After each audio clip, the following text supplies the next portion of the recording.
Welcome to Senior Insights. My name is Cynthia. Please come in, grab a chair wherever you can find one. It's kind of tight in here sometimes because I have stuff on the couch, stuff at the table. Just push it aside because those are all my watercolor stuff.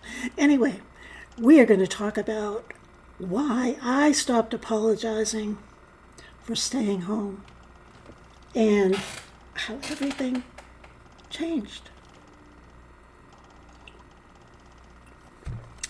Were you ever at a place where you thought your home was just a place that you went to sleep?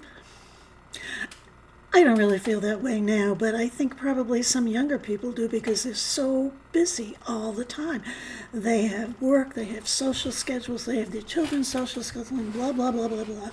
And all they do is go home, grab something to eat, and go to bed and start all over again the next day. Well, we already did that. We don't want that, right? I don't want that anyway. But I used to feel when somebody would ask me, do you want to go out to lunch next week? I would immediately, my stomach would cringe. In my head, I'm saying, no, I don't want to. And I say, okay, what time? So then I'm angry and annoyed with myself because I said yes. Or how about somebody asks you to go out to lunch or something? And you give them this long, elaborate explanation of why you can't go to lunch. Or how about dinner? You don't like to drive in the dark. There's really a lot of traffic in the summer. I don't like to go out with the traffic. Oh, my eyes aren't as good as they used to be. I don't like to leave Quinn alone because she has separation anxiety, so I don't like to leave her alone too long, like as long as it would take to go to lunch, stuff like that. So you make these elaborate excuses. And the person says, oh, okay. And you feel guilty. You feel like, oh, great, I just hurt their feelings. They're devastated that I'm not coming. I mean, after all, it's my niece's wedding. How can you not come? Well, because you need to protect yourself. You need to take care of yourself. Your calendar. How about your calendar? My calendar used to drive me crazy, and it still does sometimes, but I really try. I have selected one day a week that I try to schedule my appointments on, and it's the middle of the week. It's usually Wednesday. I have my women's group on Wednesday. I try and schedule other appointments on Wednesday. So in my head, I have Wednesday as my kind of day out. And when I go out, I do my grocery shopping, I go to the post office, and I do all these little errands that I have to do so that I'm only going out on Wednesday.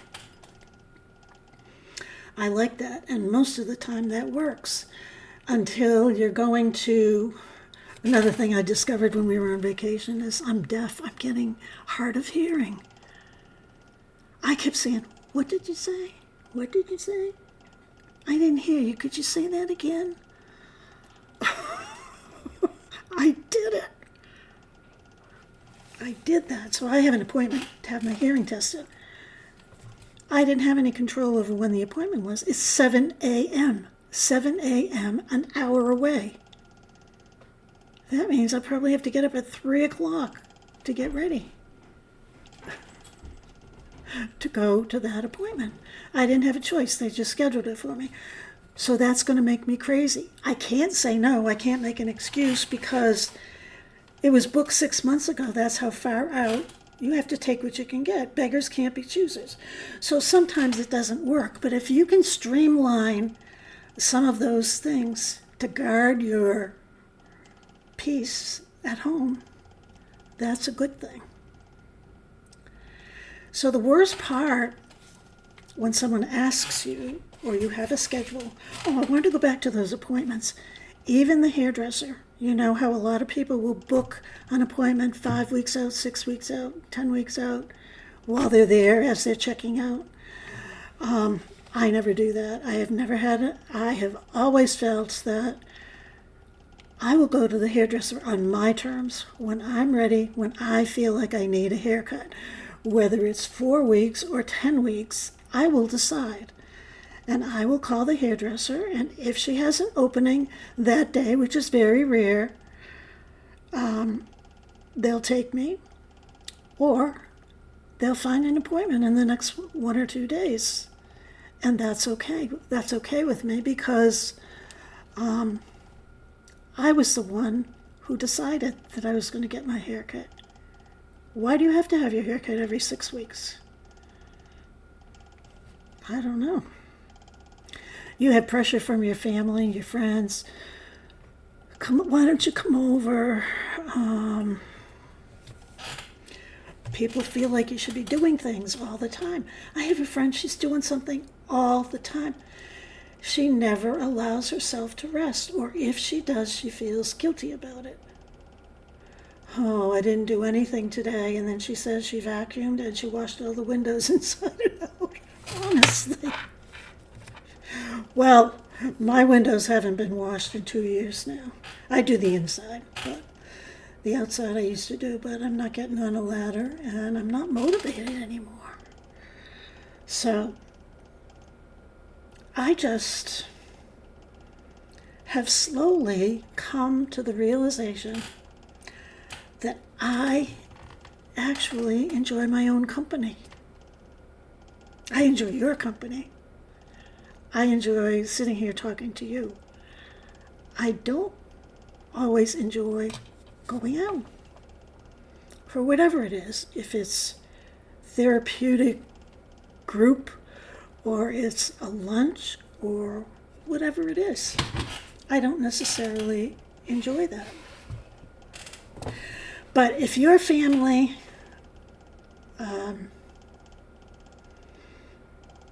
needs a lengthy excuse, they don't understand what your needs are. And what we need to do is we need to learn how to say no. We need to learn how to say no.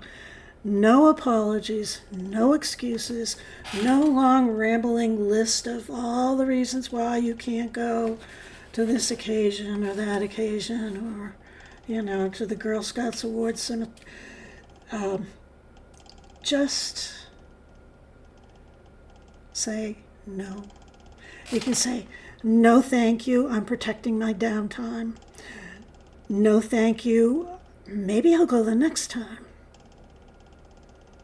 I'm really not up to it today.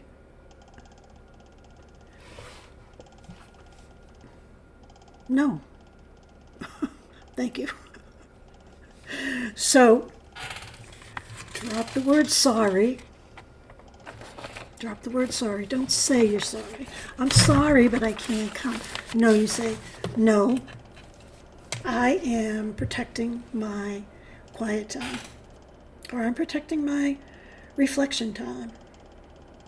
Or I'm protecting my nap time. Whatever it is, and tell them that you appreciate the invitation. Maybe you'll go the next time.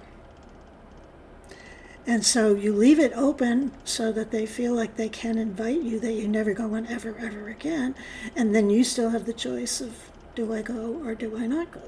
Because once you stop apologizing, you will have peace and comfort. You will not have those anxiety feelings in the pit of your stomach. You know how your stomach kind of gets... And your home, you will actually recognize it as a retreat.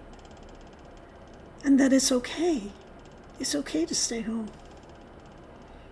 Because you've worked hard. And as Anne says, you're retired. You can do whatever you want. But sometimes we have a hard time. Surprisingly, the sky does not fall when you say no. No, it doesn't. Because they probably didn't even really care anyway.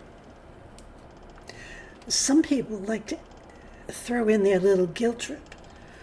Oh, it's the last time she's going to be home. You might not see her for a whole year. Well, yep, she can FaceTime. I don't know. I don't know. But you need to be in control. You need to be in control of your home. You need to be in control of when you say no. Because you're protecting yourself. You're protecting your mental state. You're protecting your comfort level. You're getting rid of anxiety. You're avoiding anxiety at all costs. I'm telling you, it's important. It can make you crazy. So, what are the real benefits and what happened to me when I do these things? I'm not always good at it because I love feeling guilty, I think. I've always felt guilty every time I've said no. Always. I don't anymore. But I'm sure that there will come an occasion that I might feel guilty.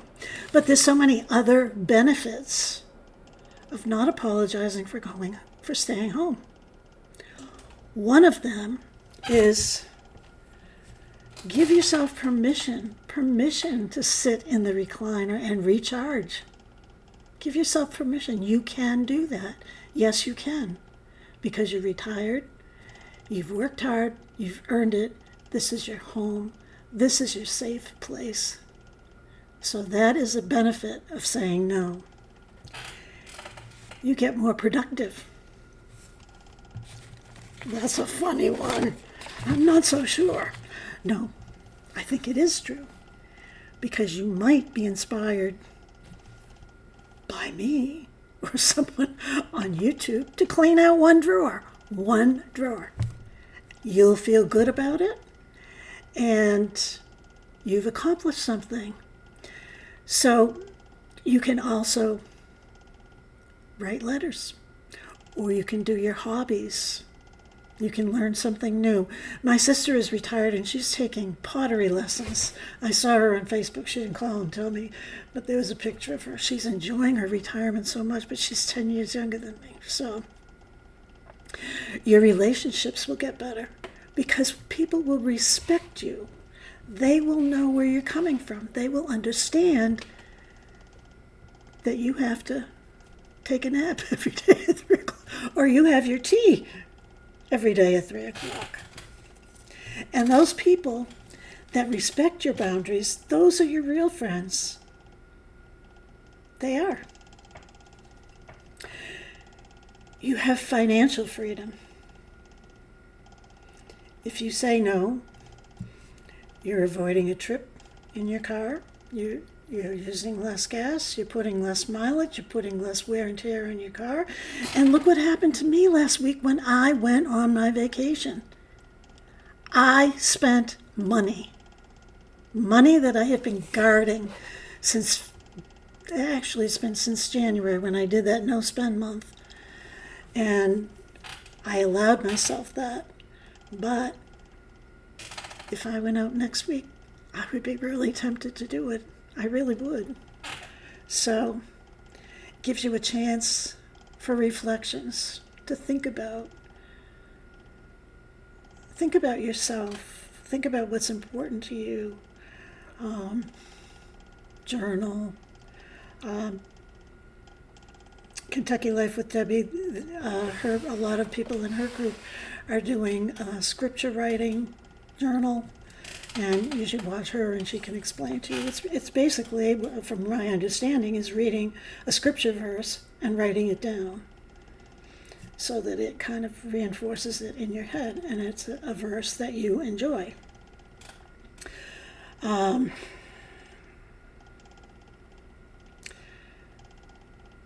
You accept yourself for who you are and you say, yep, I can say no.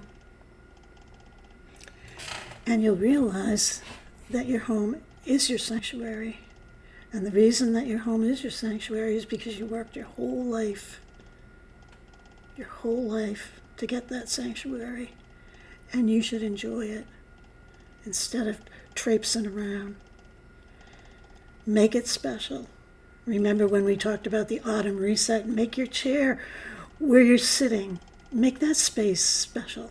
Or make one little spot special. You'd be surprised how many people compliment me on that plant. It's amazing.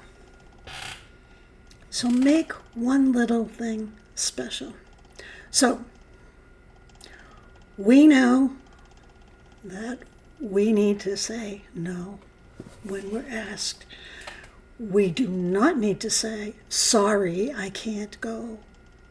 You say no and give a brief reason why. I'm protecting my space. I'm not comfortable leaving the dog. Something that is the truth. Don't fib, because then you feel bad that you fibbed. You feel guilty about that. So don't do that. And what will happen is your biggest obligation is to yourself. So don't apologize. Don't apologize. You are the most important person. Now, in the comments, please write and share with us how you say no, or do you say no, or do you feel guilty? What can you do to not feel guilty? So please like, and those of you who are new, I'd really love it if you would consider subscribing. We have a wonderful group here. Thank you very much, and I will see you tomorrow.